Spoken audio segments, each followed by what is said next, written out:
Halo teman sehat semua, apa kabar? Semoga semuanya selalu dalam keadaan baik. Perkenalkan, aku Dr. Mutiara Lirendra dan selamat datang pada acara Diabetren bersama M. Ganik.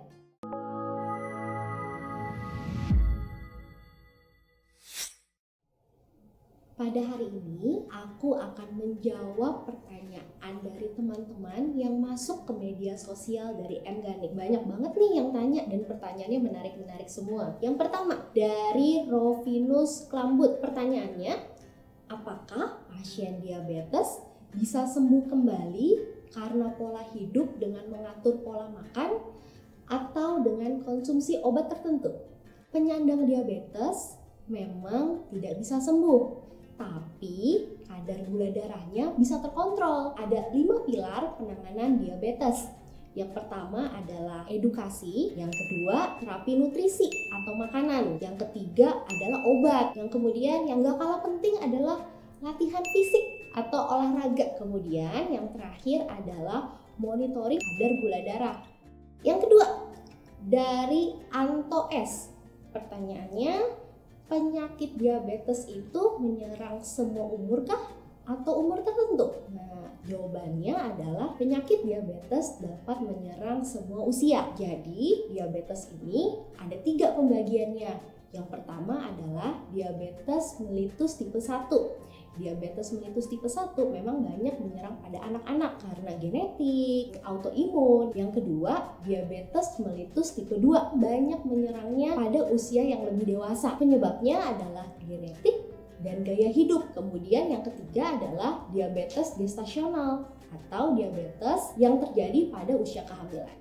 Pertanyaan berikutnya dari Elta, apa saja red flags dari penyakit diabetes maupun komplikasi diabetes? Komplikasi diabetes ada yang sifatnya akut, ada yang sifatnya kronis. Kalau yang akut itu, yang paling sering itu adalah hipoglikemi dan hiperglikemi. Kalau hipoglikemi itu gula darahnya yang turun banget, tapi jangan sampai ketinggian juga, atau disebut juga hiperglikemi. Pertanyaan berikutnya dari Iswati, untuk kaum milenial yang memiliki riwayat genetik keluarga diabetes, hal apa saja yang do dan don't agar tidak mengidap diabetes seperti keluarga yang lain? Screening diabetes sebaiknya dimulai sejak umur berapa dan rutin tiap berapa bulan? Oke, yang harus dilakukan yang pertama adalah makan gizi lengkap seimbang. Disarankan untuk menggunakan kaidah isi piringku gizi lengkap seimbang. Jadi 1/4 piring berisi nasi, 1/4 piring berisi lauk pauk, protein, hewani nabati, setengahnya berisi sayur sama buah. Yang kedua, mengurangi gula, garam, dan lemak. Dalam satu hari itu 50 gram gula atau setara dengan 4 sendok makan. Kemudian 1 sendok teh garam, dan untuk lemak 3-4 sendok teh. Kemudian olahraga atau latihan fisik disarankannya 150 menit dalam seminggu. Kalau memang ada riwayat genetik gitu ya, misalnya papahnya, mamahnya, neneknya, kakeknya ada riwayat diabetes, semudah mungkin misalnya sekitar umur 23 itu sudah boleh, 25 nggak usah yang ribet, udah cek gula darah sewaktu aja dulu yang diambil dari jari. Nah, gula darah sewaktu berapa? Gula darah sewaktu itu dikatakan tinggi jika lebih dari 200 gitu ya. Pertanyaan berikutnya dari @kasihbunda7376. Buah apa yang tidak dianjurkan untuk orang diabetes? Apa segala buah bisa dimakan?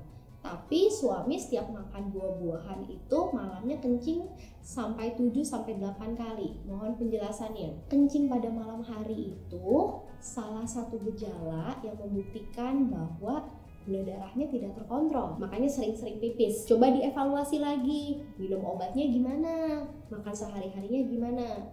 Pada prinsipnya tidak ada buah atau tidak ada makanan yang sama sekali tidak boleh dikonsumsi.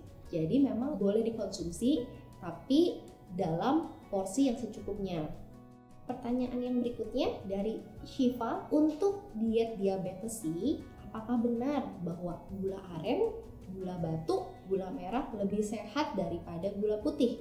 Dan apakah nasi jagung bisa menjadi pilihan karbohidrat kompleks untuk diabetes C? Pada prinsipnya semua jenis gula, mau gula merah, gula aren, gula putih, yang penting tidak lebih dari 4 sendok makan. Untuk nasi jagung bisa menjadi pilihan. Pada dasarnya memang karbohidrat kompleks disarankan untuk para penyandang diabetes. Karbohidrat kompleks ini tinggi akan serat, jadi mereka yang makan kenyangnya lebih lama, tapi gula darahnya tidak naik begitu cepat gitu. Pertanyaan yang berikutnya dari Dedi, bagaimana cara mengatasi keinginan makan yang berlebih bagi penyintas diabetes? Jadi makannya adalah 3 kali makan berat, 2 kali selingan. Jadi bukannya sama sekali strict gak boleh makan, justru makannya dibagi-bagi supaya kenyangnya lama. Nah, jadi tetap 3 kali makan berat, 2 kali selingan. Pertanyaan yang berikutnya dari Yudi 7988, mengapa gula darah tinggi harus diturunkan? Gula darah yang tinggi itu bisa menyebabkan dehidrasi berat, menyebabkan orang nggak sadar. Nah, makanya kenapa nggak boleh banget gula darah yang terlalu tinggi. Kita sampai di pertanyaan terakhir. Nggak kerasa ya, terima kasih ya teman-teman sehat yang sudah mengirimkan pertanyaannya. Dan kalau masih ada nih pertanyaan terkait diabetes, boleh banget teman-teman sharing di sosial media MGanik. Semoga penjelasan dari saya bisa bermanfaat untuk kita semua. Mohon maaf jika ada kekurangan atau kata-kata yang kurang berkenan. Sehat selalu untuk kita semua. Jangan lupa bahwa diabetes itu bukan karena satu faktor aja, tapi multifaktorial. Kita bisa mencegah kok dengan cara jaga pola makan gizi lengkap seimbang. Yang kedua, mengurangi konsumsi gula, mengurangi konsumsi garam, dan mengurangi konsumsi lemak. Yang ketiga, jangan mager-mager, latihan fisik 30 menit aja sehari. Saya Dr. Mutiara, mohon izin pamit. Sampai ketemu di Diabetes Trend berikutnya. Dadah!